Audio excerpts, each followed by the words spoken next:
One of the first things I wanted to talk about was this little visualization that I put in here, the definition of metacognition, that has metacognitive knowledge on one side, which is what you know about your learning and psychology, neurology, all of that. And the other is metacognitive regulation. And that's what you understand about how you control your behavior, strategies, supports, that kind of thing. Metacognition itself really is the scale. It is that piece that integrates what you know and what you do. I believe this is what John Flavel was really thinking about when he was talking about metacognition, breaking it down into different types of thinking. It's something that you do. It's not just a standalone skill, but an integration of skills that can be built and developed over time.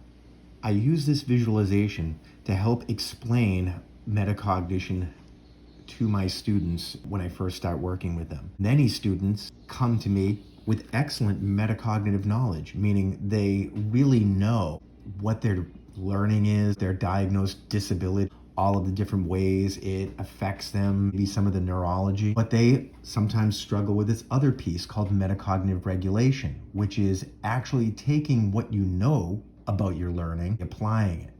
Like you could be working with a student who has a terrible working memory. They might know it, but they don't have the metacognitive regulation to realize that what they really need to do is to start using some of these tools that support that working memory. Inversely, there are a whole group of students who have excellent metacognitive regulation. Sometimes I like to call these the train track kids. They will hunker down and do the same process that they have learned systematically. These students sometimes look really, really good in school, but they don't have the knowledge piece. They're just going through the actions. And if you're a professor, you've probably seen these students. These students right here are the ones who will write you a 15-page paper about virtually nothing.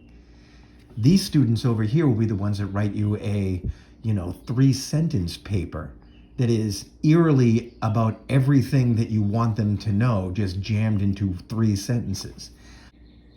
And so that's kind of what metacognition is. It is the ability to integrate your thinking so that you can develop new ways of thinking and new behaviors.